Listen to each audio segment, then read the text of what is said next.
ये हिजकिय्याह की किताब, उसका पहला अध्याय, पहला, दूसरा और तीसरा वचन। हिजकिय्याह की किताब, पहला अध्याय, पहला, दूसरा और तीसरा वचन। 30वें वर्ष के चौथे महीने के 5वें दिन मैं बंदियों के बीच कबार नदी के तट पर था। तब स्वर्ग खुल गया और मैंने परमेश्वर के दर्शन पाए। योयाकीन राजा की बंधुआई के 5वें वर्ष के चौथे महीने के 5वें दिन को कसदियों के देश में कबार नदी के तट पर यहोवा का वचन बूजी के पुत्र यहेजकेल याजक के पास पहुंचा और यहोवा की शक्ति उस पर वहीं प्रकट हुई। बस हो गया। यहाँ लिखा है 3रे वर्ष के चौथे महीने के 5वें दिन। क्या लिखा है? 3, 4, 5। 3, 4, 5। अच्छा, होता कब? 3रे साल के चौथे महीने के 5वें दिन। यहाँ तो हुआ है, देख पढ़ के 3, 4, 5। सब चीज लाइन से होना चाहिए, क्रम से होना चाहिए। यहाँ क्रम है।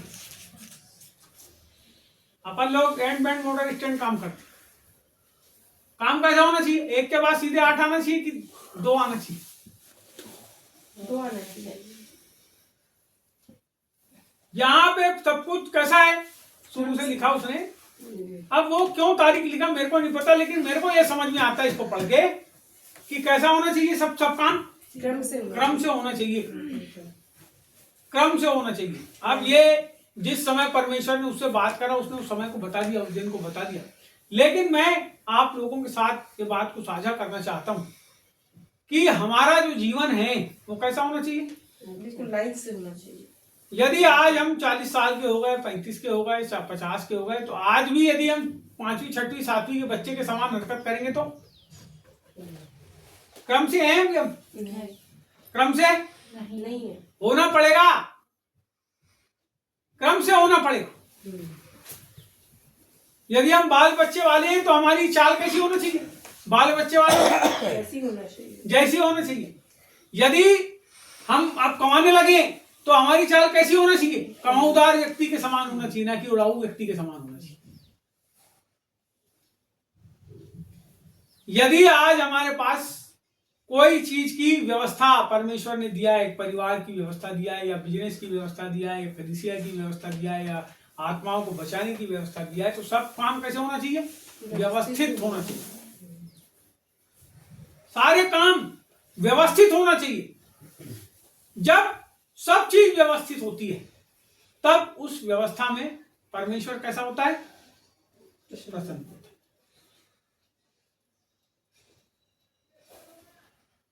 आज हम प्रभु के पास आ गए, हम बोलते हैं बपतिस्मा ले लिए, और हम क्या सोचते हैं कि हमने प्रभु की सब बात को मान ली। ऐसा है क्या? नहीं।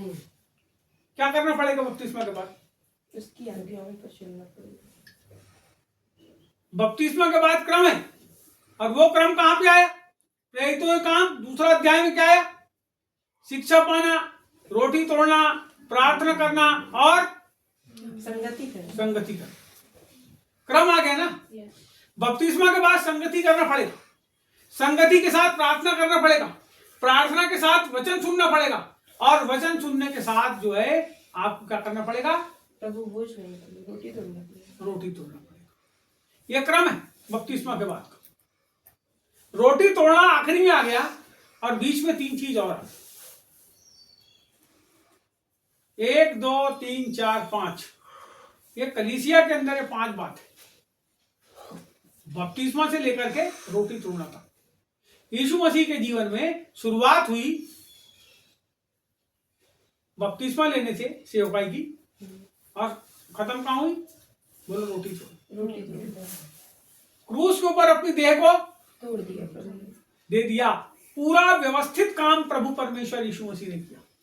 आप यदि उसके जीवन का मूल्यांकन करें, उसके जीवन को देखें, तो उसने सब चीजों को किया। वो जब अपने बाप के साथ रहा तो उसने अपने बाप के काम में मदद किया। जब अपनी माँ के साथ धरती पे था तो जाते जाते उसने अपनी माँ की व्यवस्था करके हम लोग गैर जिम्मेदार हैं, इसलिए हमारे जीवन के अंदर जैसा काम परमेश्वर की ओर से होना चाहिए वैसा नहीं हो पा रहे हैं। जिम्मेदारी को समझो। बोलो यीशु मसीह की, बोलो यीशु प्रभु की। क्या समझना है? जिम्मेदारी।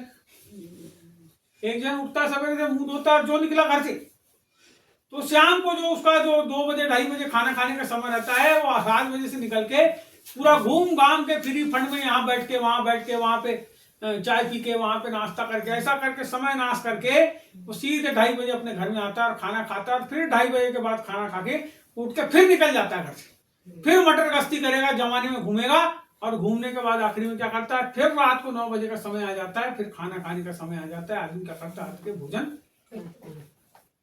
व्यवस्थित है समय, व्यवस्थित है जीवन है। अब स्कूल पढ़ने वाले बच्चे को पढ़ाई करना चाहिए ना सवेरे से, तो नहीं करेगा तो क्या हो जाएगा आगे चल के?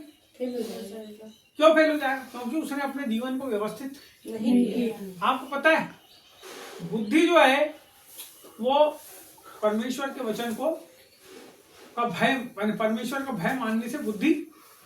परमेश्वर का भय कैसे मानोगे? आपको पता ही नहीं कि आपको क्या काम करना है, क्या परमेश्वर को अच्छा लगता है, क्या परमेश्वर को खराब लगता है, आपको पता ही नहीं। आप कैसे भय मानोगे? प्रभु मानोगे नहीं। उसके लिए आपको अपना जीवन व्यवस्थित करना पड़ेगा। खाना और कमाना ही सब कुछ नहीं है, परिवार को चलाना ही सब कुछ नहीं है। कई बार हम लोग सोचते हैं कि हम अच्छा काम करेंगे, अच्छा पैसा कमा लेंगे, अच्छे घर में राशन ला लेंगे, अच्छी बिजली बिल पटा देंगे, अच्छा मकान टैक्स भर देंगे और सब कुछ कर देंगे और हमारा सब कुछ अच्छा हो जाएगा। लेकिन इससे जिंदगी तुम्हारी संवर गई, ऐसा नहीं है। तुमको स्टेप बढ़ाना पड़ेगा, आपको स्टेप बढ़ाना पड़ेगा। केवल इतना ही जिंदगी नहीं है, इस जिंदगी के अलावा भी जिंदगी।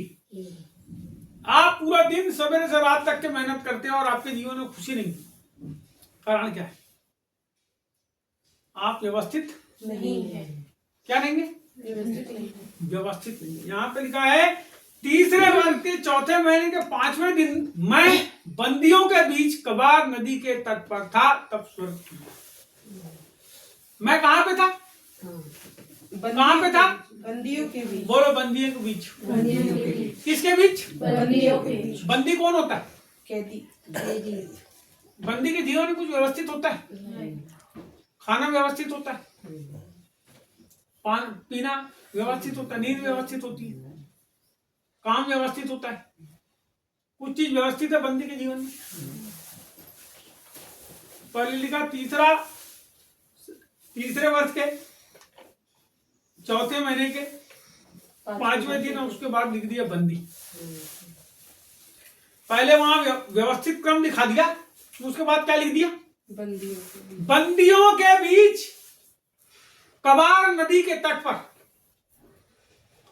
बहुत चौड़े मुहाने की नदी थी ये कबार नदी, बहुत चौड़ा। उसका जो ये जो हिस्सा था यहां से लेके वो, आप इसमें जब आगे जाओगे तो वहां पे एक इसी नदी के दृश्य में ऐसा करके लिखा है कि जब मैं उस नदी में पहुंचा तो पानी पहले कितना था, उसके बाद कितना था, घुटना भर, उसके बाद कितना था, कमर भर, उसके बाद इतना पानी हो गया। बोलता है छाती तक नहीं, यहां तक, फिर यहां तक, फिर यहां तक, फिर यहां तक, फिर इतना पानी हो गया कि वो तैरने लगा।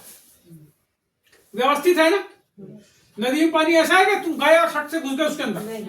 समुद्र में ऐसा है क्या? समुद्र में पहले जब आप जाओगे, मैं बताता हूं आपको समुद्र का कैसा रहता है। समुद्र जो रहता है ना, देखो ऐसा ऐसा ऐसा करके ऐसा रहता है, नीचे गहरा। शुरू में यहाँ पे तट रहता है, उस तट के ऊपर में लोग रेत में खेलते हैं, उस पानी में तैरते हैं। लेकिन यदि आप समुद्र में थोड़ा सा भी आगे चले गए, 50, 60, 70 हाथ, 80 हाथ, तो वहां इतना पानी रहता है कि आप सीधे घुस जाओगे समुद्र के अंदर। नदी में कैसा रहता है? पानी ऐसा एक साथ ऐसा नहीं रहता, ऐसा करके 20 सेंटर में ज्यादा गहरा होता है और फिर उधर जाके फिर ऐसा। लेकिन समुद्र में ऐसा नहीं होता। समुद्र में पूरा ऐसा जाके ऐसा घुसता है आदमी, तो अंदर ही अंदर अंदर ही अंदर अंदर ही अंदर हो जाता है। यहाँ पे व्यवस्थित क्रम में नदी भी कैसी है? व्यवस्थित। नदी के अंदर भी जब आप जाते हो तो थोड़ा थोड़ा पानी करके बढ़ता है और आगे जाके बढ़ जाता है।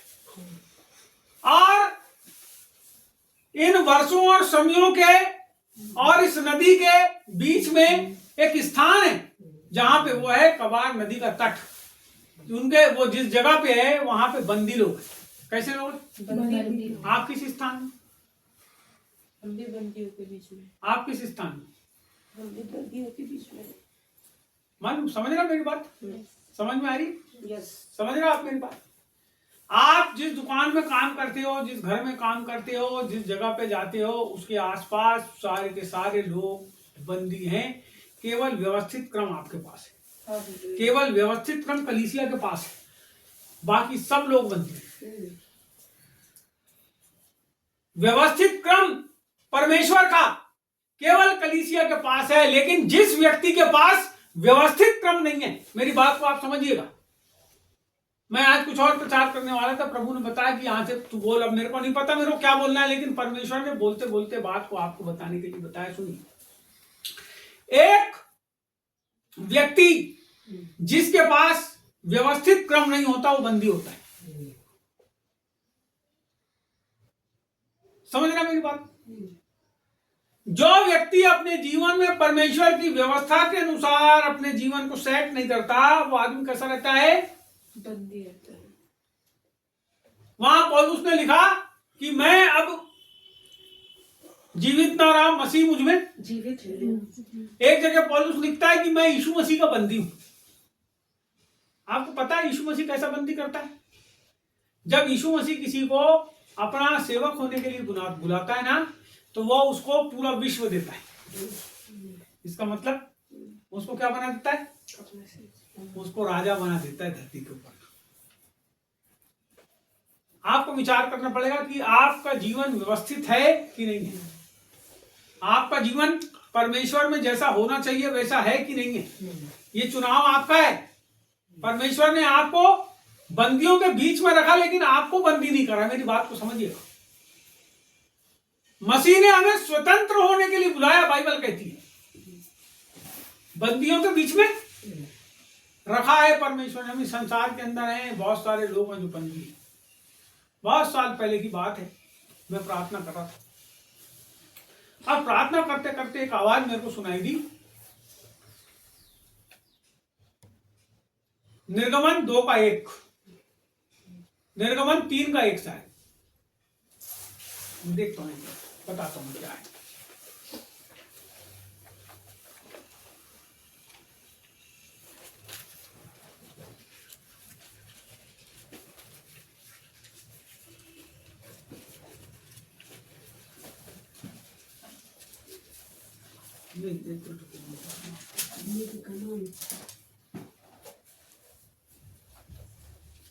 हाँ, 5 का 1 पढ़ो। इसके पश्चात मूसा और हारून ने जाकर फिरौन से कहा, इज़राइल का परमेश्वर यहोवा यूं कहता है, मेरी प्रजा के लोगों को जाने दे कि वे जंगल में मेरे लिए पर्व करें। बोलो यीशु मसीह की जय। यहाँ लिखा है, मेरे लोगों को जाने दे कि वे मेरे लिए पर्व। जंगल में पर्व करें। कहाँ थे वो लोग? गुलामी में थे, दास्ता में थे। परमेश्वर ने क्या बोला? फिरौन को जाकर कहे कि मेरे लोगों को जाने दें कि मेरे लिए जाकर क्या करें? आपको पता है, जब आप प्रार्थना में शामिल होते हो ना, आराधना में शामिल होते हो, छोटी प्रार्थनाओं चाहे बड़ी प्रार्थनाओं चाहे बहुत भव्य कहीं का बहुत बड़ा कार्यक्रम, जब आप इसमें शामिल होते हो आप पर्व मनाते हो। हालेलुया। पता है आपको ये पर्व क्या है? यह छोटा। हालेलुया। आप इस बात के लिए खुश होते हो कि यीशु मसीह तूने मेरे को बचा लिया, मैं संसार के अंदर पाप के अंदर कैद था और तूने मेरे को क्या किया। आपको पता है जिस दिन आप प्रार्थना में आते हो वो आपके लिए पर्व का दिन है।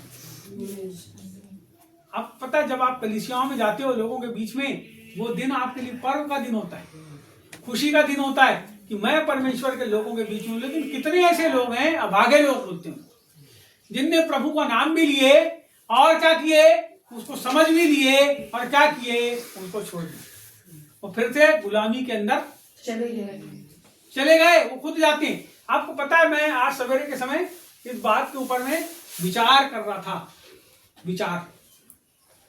और विचार क्या कर रहा था? मैं विचार ये कर रहा था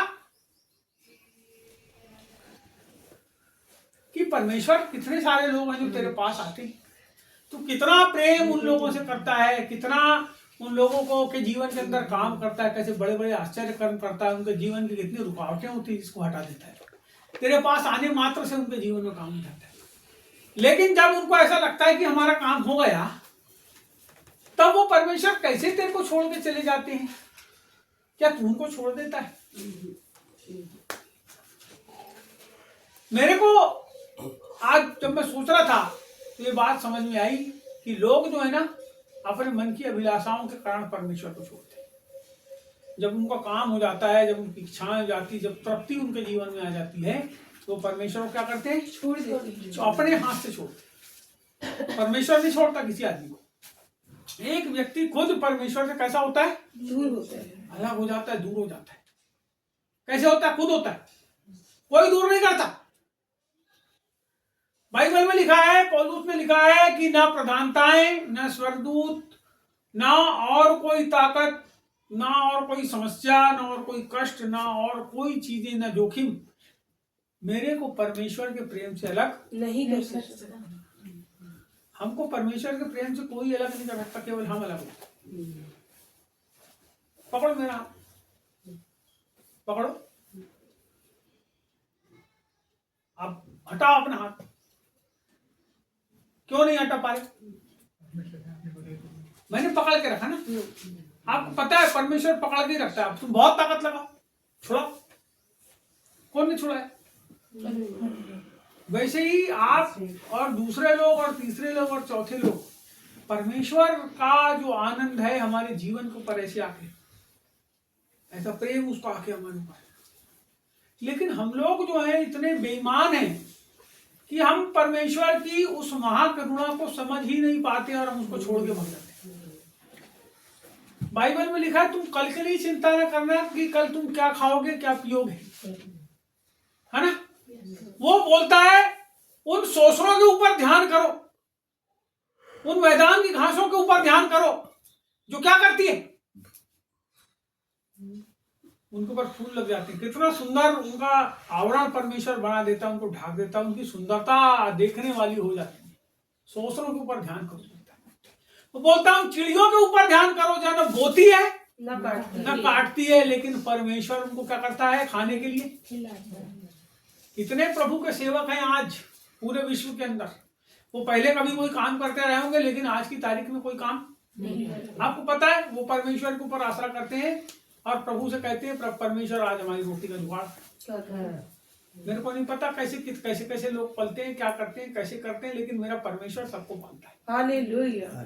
मेरा परमेश्वर सबके लिए उपाय करता है, बशर्ते आप उसके हाथ को पकड़े, है ना?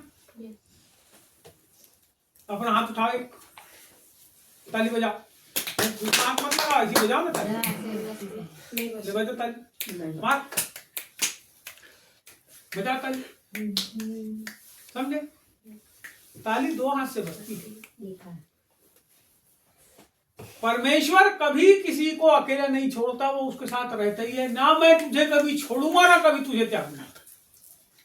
हमारा परमेश्वर ऐसा है। और हम क्या बोलते हैं कि हुआ काम तेरे से।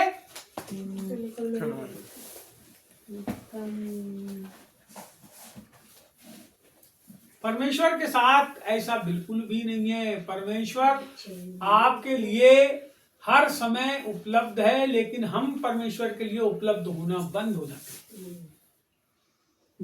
देखो जब हमारे पास काम नहीं रहता ना, काम भैया मालूम है ना, काम करते हो आप, काम दुकान खोलते हो, जब हमारे पास काम नहीं रहता काम, तो हम प्रभु से प्रार्थना करते हैं, प्रभु मेरे लिए रास्ता खुलना, प्रभु काम देना, प्रभु काम देना मेरे। तो परमेश्वर एक की जगह दो काम देता है, दो की जगह तीन देता है, फिर चार देता है, फिर पांच। फिर क्या होता है कि हमको जब प्रभु काम दे देता है तो हम क्या करते हैं? प्रभु से प्रार्थना करना बंद कर देते हैं, हम प्रभु की संगति में जाना बंद कर देते हैं और हम केवल काम करते रहते हैं। जबकि करना क्या चाहिए था कि हम काम भी करते और हम अपने परमेश्वर के लिए समय भी देते, तो हमारा पूरा जीवन व्यवस्थित हो जाता। बोलो यीशु मसीह की जय। जब हमारा जीवन व्यवस्थित नहीं होता तब हमारे जीवन के अंदर परमेश्वर की उपस्थिति नहीं, तभी व्यवस्थित होता है।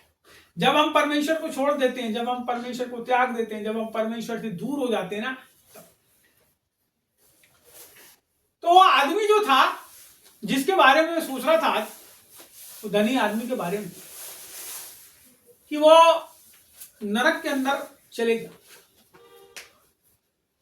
और वहां पे बड़ी आग थी और वो चिल्ला रहा था, और जब चिल्ला रहा था तो ऊपर की तरफ भी देख रहा था। तो ऊपर में उसको अब्राहम की जो है गोद में उसको वही वाला एक आदमी दिखाई दिया जो आदमी पहले उसकी देवड़ी के ऊपर लाके फेंक दिया जाता था। और लिखा है बाइबल में कि वो जो लाजर नाम का आदमी था उसको उसके पास उसके शरीर पे घाव थे और कुत्ते आके उसके घाव को चाटते थे। सुन मेरी, यानी वो कुत्तों को भी भगाने में कैसा था, उसके घर वाले लाके उसको वहां रख के चले जाते थे। कौन लोग रखते थे नहीं पता, लेकिन उसकी देवड़ी पे लाके उसको छोड़ के चले जाते थे कि इसके घर में कुछ बचा कुचा होगा तो वो उसके सामने डाल देंगे। और मैं तुमको बताऊं कि वो जो डला हुआ रहता होगा तो वो उसके घर के लोग जब लाके उसको खाने देते होंगे तो कुत्ते उसके आसपास थे जो उसके घाव को चाटते थे, उसको खाने भी देते थे कि नहीं देते थे। कभी सोच के देखे ना उसकी स्थिति को, वो कुत्ते उसको खाने देते थे कि नहीं देते थे नहीं पता, लेकिन जब वो वहां पड़ा रहता होगा तो परमेश्वर से प्रार्थना करता होगा कि हे प्रभु आज इसके घर में कुछ बच जाए जिससे मेरे को खाने के लिए। वो जब तक पड़ा रहता होगा सवेरे से शाम तक, तब तक उसकी निगाहें परमेश्वर की ओर लगी रहती होगी कि परमेश्वर तेरी ओर से कुछ व्यवस्था हो जाए। वो अब्राहम की गोद में पहुंच गया, स्वर्ग लोक में पहुंच गया और ये नरक के अंदर है। और यहां से क्या कर रहा है, धनवान जो खाता था टेबल के ऊपर में बैठ के मुर्ग मुसल्लम बिरयानी और अच्छे बकरे का बढ़िया फोड़ और ऐसा बकरे का पैर ऐसा मांस से भरा हुआ मस्त मसाला लगा हुआ और ऐसा रोटी में लगा के ऐसा खाता होगा तो उसको मजा आ जाता होगा। और जब वो हड्डी में थोड़ा मांस बच जाता होगा तो बोलता होगा जा उधर जाके बाहर कुत्ते रहते थे, कुत्तों को फेंक देना। लेकिन वहां पे लाजर भी रहता था, हो सकता है जो देने के लिए जाता हो वो लाजर को उसमें से देता हो। मैं आपको बताना चाहता हूं, कई बार जब हमको लोग निकृष्ट समझते हैं ना तो परमेश्वर हमारी प्रार्थनाओं को सुन के हमको उनसे कहीं अलग स्थान के ऊपर ले जाने की मंशा को है ना। आपका सोच और परमेश्वर का सोच, हमारा विचार और परमेश्वर का विचार जमीन और आसमान के जैसा है ना। हम जमीन का सोचते हैं और परमेश्वर आकाश का सोचता है। हमारा परमेश्वर हमारे लिए उपाय करने वाला परमेश्वर है। और यहां परमेश्वर बता रहा है कि सब कुछ कैसा था, व्यवस्थित। यहां पे पहले वचन में देख, फिर से पढ़ूंगा मैं इसको। यहां लिखा है कबार नदी के तट पर था तब स्वर्ग खुल गया। बंदियों के बीच में था ये आदमी, कबार नदी के तट पर। नदी भी व्यवस्थित है वहां पे, साल महीना दिन भी व्यवस्थित है। और ये आदमी बंदियों के बीच जिसका नाम यहेजकेल है ये भी व्यवस्थित है। मेरी बात सुनो, सब चीज व्यवस्था में होना जब हो जाएगा व्यवस्थित, आत्मा की व्यवस्था, पवित्र आत्मा की व्यवस्था, आप पवित्र आत्मा के अनुसार अपने जीवन जीने की कोशिश करो। आप परमेश्वर को प्रसन्न करने की कोशिश करो। आप प्रभु आपसे क्या चाहता है उसको पूरा करने की कोशिश करो। प्रार्थना करो प्रभु से। आप कहीं भी जाओ ना जी, आप परमेश्वर से दूर नहीं हो सकते। आप बर्तन भी मांजोगे, आप बड़ी साड़ी की दुकान पे भी काम करोगे, आप मालिक भी हो बड़ी दुकान के, तो भी परमेश्वर आपके साथ है। आपके विचारों में आपकी सब बातों को परमेश्वर समझता है। बात को आपको समझना पड़ेगा। आप जो देखो, मनुष्य जैसा, बाइबल कहती है मनुष्य जैसा बोता है वैसा ही करता है। आप जैसा भी बोगे अपनी जिंदगी के अंदर, जो भी बोगे उसको इसी समय इसी लोक में काटोगे। चाहे आप परमेश्वर के लिए बो, चाहे आप संसार के लिए बो, आप जिसके लिए जो बोगे उसको काटोगे। आप परमेश्वर से जैसी प्रार्थना करोगे वैसा आपका जीवन हो जाएगा। आप कैसी प्रार्थना करते हो, मैं आपको बताऊं आप कैसी प्रार्थना करते हो, बताऊंगा कैसी प्रार्थना करते हो। प्रार्थना ही नहीं करते आप, इसलिए आपका जीवन, जैसी प्रार्थना आपकी नहीं है ना वैसे ही आपका जीवन है।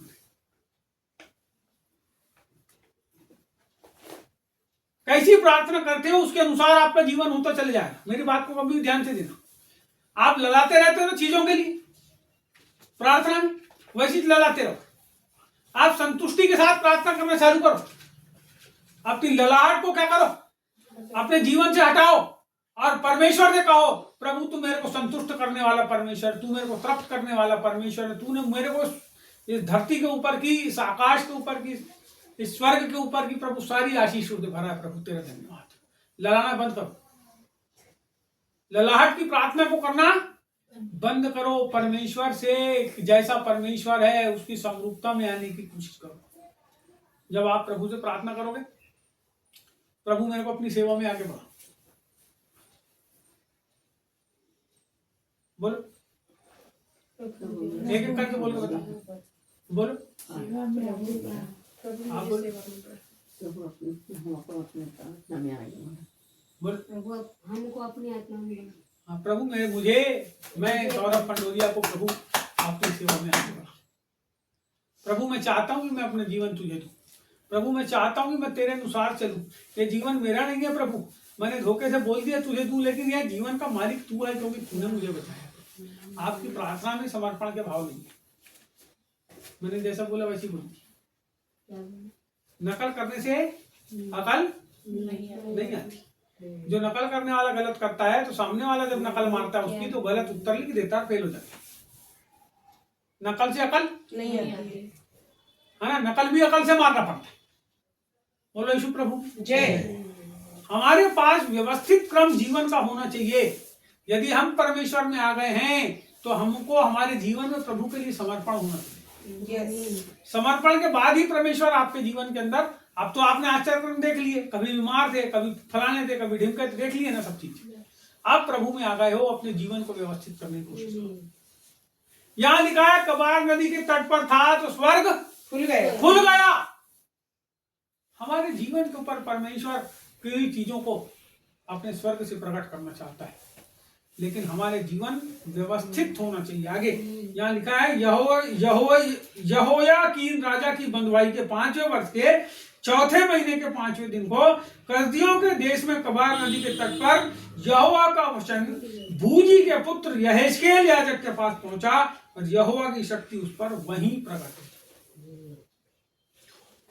यहाँ लिखा बूजी का पुत्र यहेजकेल याजक किसके जीवन के ऊपर प्रकट हुआ? कौन था वो? बूजी का पुत्र था कौन था वो? सब चीज तुमने याद रखे, एक चीज भूल गए, वो याजक। बोलो यीशु मसीह। कौन था वो? याजक। उसको अभी तक के बहुत सारे लोग यहेजकेल नबी की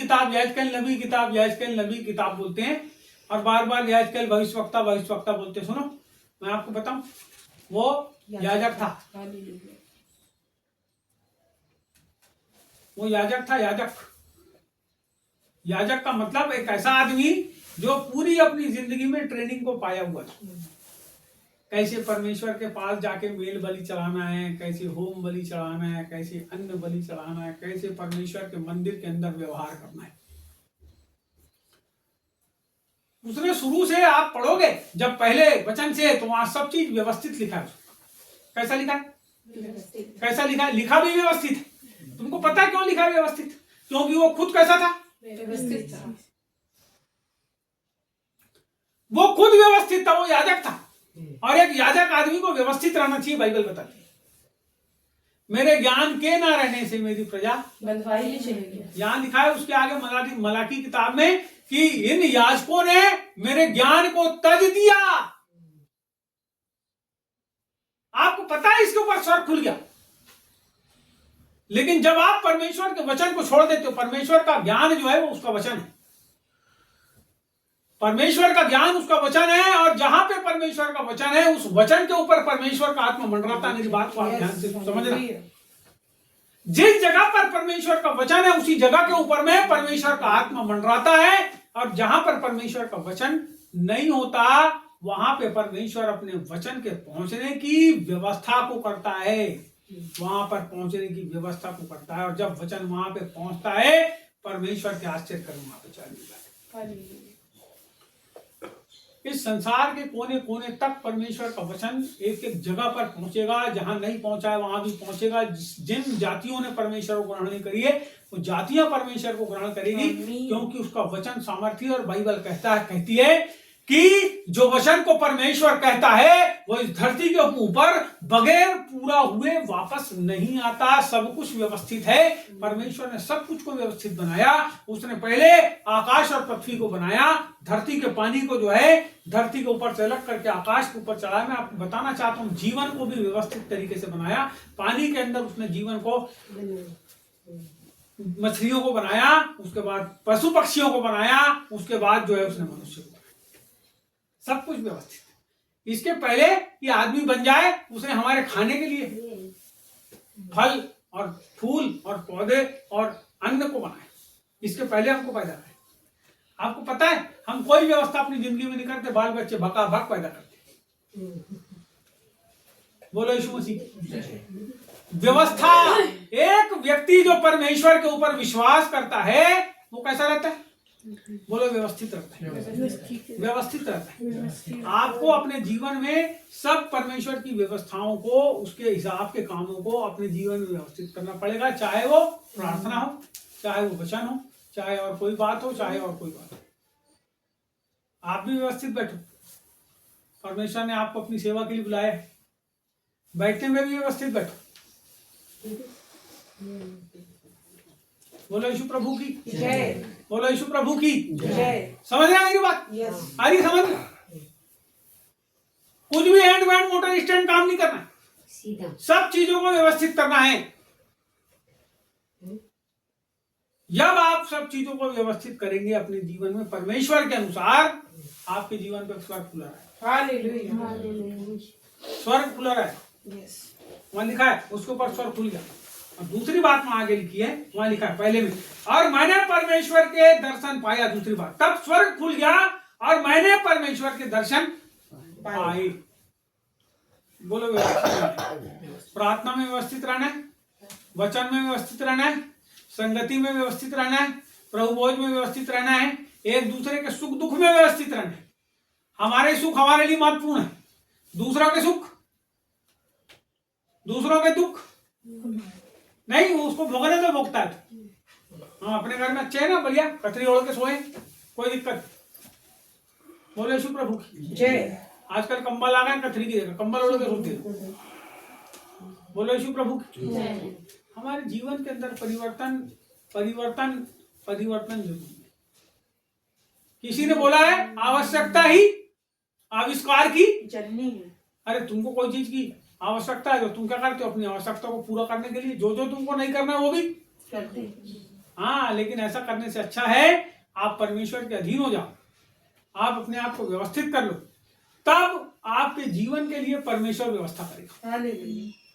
आपकी जो भी आवश्यकता होगी उसके लिए परमेश्वर व्यवस्था करेगा, लेकिन हम उसके अधीन तो हैं। यहाँ लिखा है उसके ऊपर स्वर्ग खुल गया और उसने उसका दर्शन, आगे लिखा है यहाँ जब नीचे आओगे तो 3 में, और यहोवा की शक्ति उस पर वहीं प्रकट हुई। बोलो यहोवा की शक्ति उस पर प्रकट हुई। कैसे प्रकट हुई? कैसे हुई? व्यवस्थित। परमेश्वर के काम सब व्यवस्थित हैं, परमेश्वर सब चीज व्यवस्थित करता है। यीशु मसीह के ऊपर परमेश्वर की शक्ति प्रकट हुई कब हुई? जब यीशु मसीह ने बपतिस्मा लिया तब परमेश्वर का आत्मा उसके ऊपर उतरा, और लिखा उसके आगे लूका में कि वो पवित्र आत्मा से भरकर जंगल को गया, जंगल को, और वहां लिखा है कि वो पवित्र, जब उसको पढ़ोगे बाद में वो अध्याय जब खत्म होता रहेगा, वहां आगे लिखा है कि वो पवित्र आत्मा की सामर्थ से भरकर आया। पहले कैसे भर के गया? पवित्र आत्मा से, और वापिस कैसे आए? सामर्थ्य। बोलो परमेश्वर की शक्ति, शक्ति से भर के आए। सब काम जब व्यवस्थित करोगे परमेश्वर की शक्ति से भर जाओ। हमारे जीवन में परमेश्वर ने हमको जिन कामों के लिए बुलाया है उसके लिए अपने आप को तैयार करें, अपने जीवन को व्यवस्थित करें, प्रार्थनाओं के लिए, वचन के लिए, प्रभु के कामों में जाने के लिए, हर चीजों के लिए अपने आप को व्यवस्थित करें। जितने काम प्रभु ने आपको दिया उसके लिए व्यवस्थित करें। आपकी प्रार्थना में आप अपने आप को व्यवस्थित करें। जब आप ऐसा करेंगे परमेश्वर की शक्ति आपको प्रकट होगी, और शक्ति प्रकट होने का मतलब है लोगों के जीवन के अंदर आश्चर्य करना। आश्चर्य कर्म केवल प्रार्थना करने से नहीं होते, परमेश्वर के अनुसार जीवन जीने से आश्चर्य कर्म होते। परमेश्वर क्या चाहता है, जब हम उसको करने लगते हैं तो हमारे जीवन से आश्चर्य कर्म होने लगते हैं। लोगों के जीवन में हमारे जीवन से उसकी शक्ति प्रकट होने लगती है। और लोग जो हैं, बाइबल कहती है कि धर्म का सूर्य, मलाकी किताब में, धर्म का सूर्य उनके ऊपर उदय होगा और वे पाले हुए बछड़ों की नाई क्या करेंगे, कूदेंगे और फालेंगे। कूदेंगे फालेंगे। पाले हुए बछड़ों की नाई, कैसा कुत्ता बछड़ा, जब कुत्ता बछड़ा ना उसको संभालने वाला घबरा जाता है, तो कुत्ता जम के बिल्कुल जैसे छोटा बच्चा धड़ाधड़ कुत्ता, अरे उसकी स्पीड इतनी तेज रहती है, कई बार तो कार वाले भी घबरा जाते हैं, अपनी कार को रोड के नीचे उतार देते हैं, तेजी से वो आता है भागते हुए। पाले हुए बछड़े की नहीं हमारा जीवन हो जाएगा। तो ये कब होगा, जब हम व्यवस्थित हो जाएंगे, जब हम व्यवस्थित हो जाएंगे, जब हम परमेश्वर के अनुसार अपने जीवन को जीने लेंगे, जब हम प्रभु के अनुसार प्रार्थना करेंगे। आज मैं इतने कहना चाहता हूँ, हम अपने जीवन को व्यवस्थित करें, हम परमेश्वर की शक्ति को अपने जीवन में महसूस करें। आइए प्रार्थना करें।